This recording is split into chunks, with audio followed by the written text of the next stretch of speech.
مدینہ منورہ کے باہر جنگل میں ایک چرواہا اپنی بکریاں چرا رہا تھا کہ اچانک ایک بھیڑیا آیا اور بکریوں کے ریوڑ سے ایک بکری اٹھا کر لے گیا۔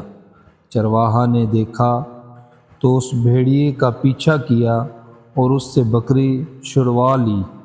بھیڑیے نے جب دیکھا کہ مجھ سے میرا شکار چھین لیا گیا ہے تو وہ ایک ٹیلے پر چڑھا اور فصیح زبان سے کلام کرنے لگا: اے چرواہے، اللہ تعالیٰ نے مجھے رزق دیا تھا مگر افسوس کہ تم نے مجھ سے چھین لیا۔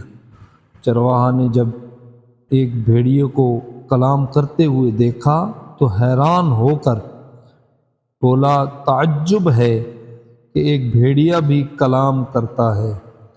بھیڑیے نے پھر کلام کیا اور کہا کہ اس سے بھی زیادہ تعجب والی بات تو یہ ہے کہ مدینہ منورہ میں ایک اللہ کا نبی تشریف لایا ہے جو کچھ ہو چکا ہے اس کی بھی خبر دیتا ہے اور جو کچھ آئندہ ہونے والا ہے ان کی بھی خبر دیتا ہے۔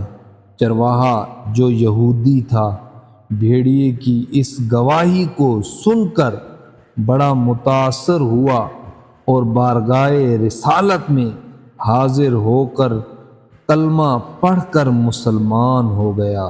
مشکوٰۃ شریف کی حدیث پاک۔